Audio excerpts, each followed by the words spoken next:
Yes, class. Now, today the topic we are going to do is 2 column cash book, और हम इसको double column cash book भी कह सकते हैं. ओके आप लोगों ने कैश बुक किया, आई नो आपको अच्छे से आता है, समझ में सब कुछ आ गया. हमने सिंगल कॉलम किया था. सिंगल कॉलम उसका नाम क्यों पड़ा था? क्योंकि उसमें अमाउंट का केवल एक कॉलम होता था, उसका नाम होता था cash. Date particulars amount, date particulars amount. I hope you all remember. Very nice. So today we are going to do 2 column cash book.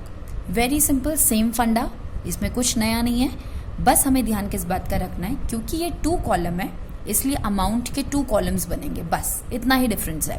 और उन 2 कॉलम्स का नाम क्या होगा? Cash and bank.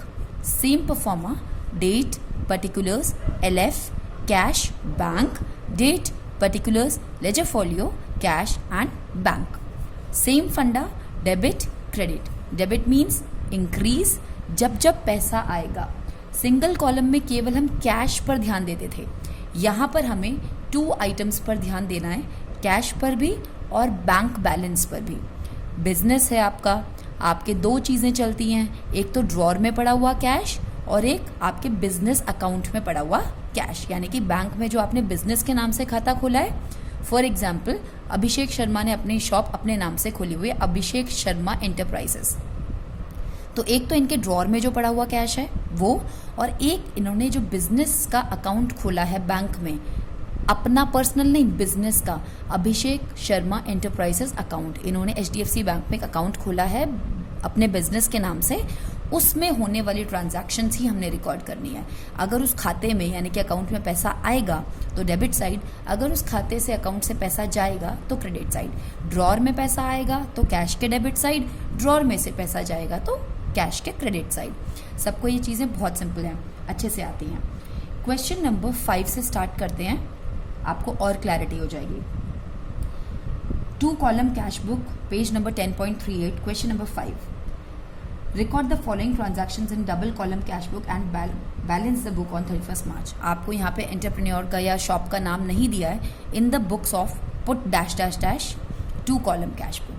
You have to write this if you want to if you don't want to lose any single marks. Just be very cautious about your this presentation. March 1st 20 cash in hand, cash at bank. ये वो चीज़ें होती हैं जो हमारे पास पहले से पड़ी होती हैं. उनको हम कौन सा टर्म देते हैं? Balance, BD. हमारे पास 1 मार्च को जो फरवरी से बचा हुआ कैश था वो कितना था? कैश में कितना पड़ा हुआ था ड्रॉर में? 12,750. एंड बैंक अकाउंट में हमारे पास 72,000 72,400 पहले से पड़ा हुआ था. Moving ahead, received from Asha cash ₹1200 and a cheque rupees. इसको मैं चलो साथ साथ करवाती हूँ. Received from Asha cash ₹1200. 4 March को हमारी एक कस्टमर होगी या जो भी होगी, हमें आशा ने कैश दिया. कैश आ रहा है हमारे पास, आपको सबको पता है जब जब आएगा डेबिट साइड, जब जब जाएगा क्रेडिट साइड. कैश आएगा तो कैश के डेबिट, कैश जाएगा तो कैश के क्रेडिट. बैंक में पैसा आएगा तो बैंक के डेबिट, बैंक से पैसा जाएगा तो बैंक के क्रेडिट. चलिए, मार्च 4 में कैश मिला आपको 1200, तो कैश अकाउंट के डेबिट साइड, क्योंकि कैश आया तो हम 1200 लिखेंगे. साथ ही साथ आशा ने हमें एक चेक दिया. आशा जो आई शॉप पर, उसने कहा 1200 रुपये नगद ले लीजिए और 3200 रुपीज़ का वो चेक हमें देकर चली गई. डिस्काउंट की एंट्रीज हमें यहाँ नहीं करनी है, हमें केवल कैश कितना आया, बैंक में कितना आया वो देखना है. चेक की एंट्रीज में आगे बढ़ने से पहले मैं आपको एक सिंपल सी बात बताना चाहती हूँ, सोचना ज़रा ध्यान से. फॉर एग्जाम्पल 10 जुलाई को मुझे चेक से सैलरी मिली. Supposingly it is 20,000. मुझे चेक मिला, स्कूल ने मुझे चेक दिया कितने का? 20,000 का. क्या ज़रूरी है कि ये चेक मैं उसी दिन बैंक में जमा करवा दूँ? नो, बिल्कुल ज़रूरी नहीं है. करवा भी सकती हूँ और हो सकता है टाइम ना मिले तो सोचूंगी यार अगले हफ्ते मुझे जाना है, उस टाइम करवा लूँगी. ओके, तो मैं ये एज्यूम करती हूँ कि ये चेक मुझे सैलरी का 20,000 रुपीज़ का मिला 10 जुलाई को, और ये चेक मैंने अपने पास रखा, बैग में ही रहा, मेरे पर्स में ही रहा. कब तक? 15 जुलाई तक. 15 जुलाई को मैं निकली और मैंने इस चेक को बैंक में जमा करवा दिया.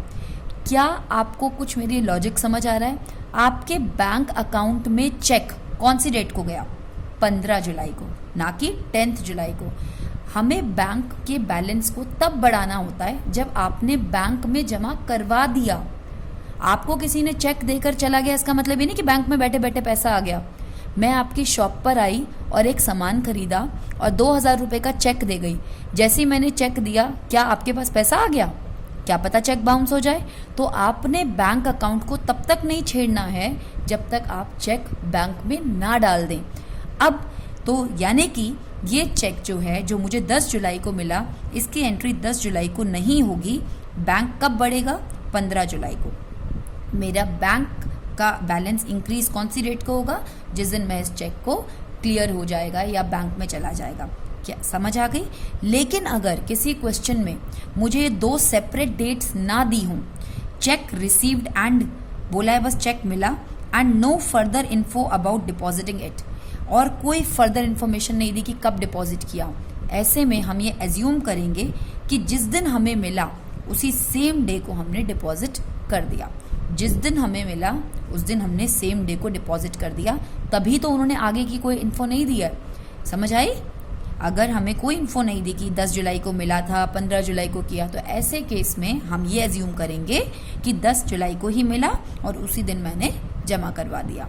इन सारी डिस्कशंस का पॉइंट नंबर 4 पर आप इम्पैक्ट देख सकते हैं। आशा ने 1200 रुपीज़ कैश दिए और 3200 रुपीज़ का चेक दिया। इस 3200 के चेक को हमने उसी दिन करवाया या बाद में करवाया, ये हमें क्वेश्चन की बाकी नीचे वाली एंट्रीज देखो। किसी भी डेट पर आपने इस 3200 वाले चेक का जिक्र किया है?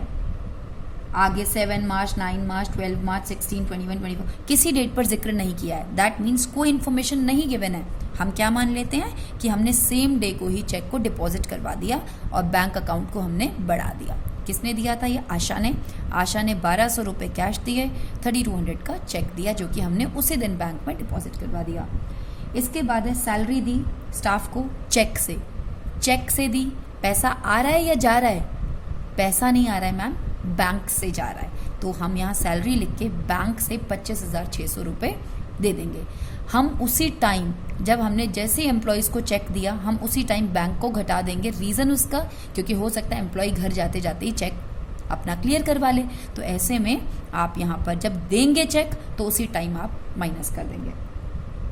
इसके बाद होता है withdrawn cash from bank for office use. Withdrawn cash from bank, आप बैंक गए और पैसा ले आए, पैसा आ रहा है लेकिन बैंक जा रहा है। जो चीज़ आती है वो किस साइड? डेबिट। जाती है तो क्रेडिट। आ क्या रहा है? कैश आ रहा है। कितना आ रहा है? 21,900 आ रहा है। जा क्या रहा है? बैंक जा रहा है। कितना जा रहा है? 21,900 जा रहा है। क्या ये बात समझ आई? कैश आ रहा है इसलिए डेबिट साइड, बैंक से पैसा जा रहा है इसलिए क्रेडिट साइड। ऐसी एंट्री जिसमें कैश और बैंक दोनों ही इम्पैक्ट होते हैं, ऐसी एंट्रीज को हम कौन सी एंट्रीज बोलते हैं? Contra entries. कौन सी एंट्री बोलते हैं? Contra entries. इसमें क्या करना होता है, आपको लेजर फोलियो वाले अकाउंट में कॉलम में सी लिख लेना है। सी मतलब कॉन्ट्रा एंट्री। तो 9 मार्च को कैश आया, क्यों आया भाई? बैंक से लाए। और बैंक से पैसा गया, क्यों गया भाई? कैश निकाल लिया। तो बैंक में लिखोगे कैश, कैश में लिखोगे बैंक, और इनके आगे लिख देना C. That means contra entries. Next हमारा आता है interest paid by bank on bank balance. आपका जो भी पैसा बैंक में जमा है, बैंक ने उस पर आपको ब्याज दे दिया, इंटरेस्ट दे दिया। जब भी पैसा मिलता है, इंटरेस्ट मिलता है, क्या बैंक आपको फ़ोन करता है कि इंटरेस्ट लेके जाओ? नहीं, वो आपके खाते में ही जोड़ देता है। आपके पास अगर 1 लाख रुपए का डिपॉजिट है बैंक में, बैंक ने उस पर 1,000 रुपये का ब्याज दिया, तो वो आपके खाते में यानी कि आपके अकाउंट में ही वो 1,000 रुपये प्लस कर देता है। तो बैंक का बैलेंस क्या हो जाता है? इंक्रीज हो जाता है। इंक्रीज मतलब विच साइड? Debit side. तो कितना इंटरेस्ट मिला? 1200। यहाँ लिख देंगे इंटरेस्ट, बैंक में पैसा जुड़ रहा है इसलिए बैंक के डेबिट साइड में। इसके बाद आ जाता है हमारा परचेज्ड फर्नीचर इन कैश।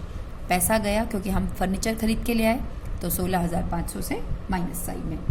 ये साइड प्लस साइड है, सब बच्चों को पता है, और ये साइड माइनस। इसका मतलब जब जब पैसा आएगा, चाहे कैश में आए तो कैश में, बैंक में आए तो बैंक में, जब जब जाएगा तो कैश में जाए तो कैश में से माइनस, बैंक में जाए तो बैंक में से माइनस।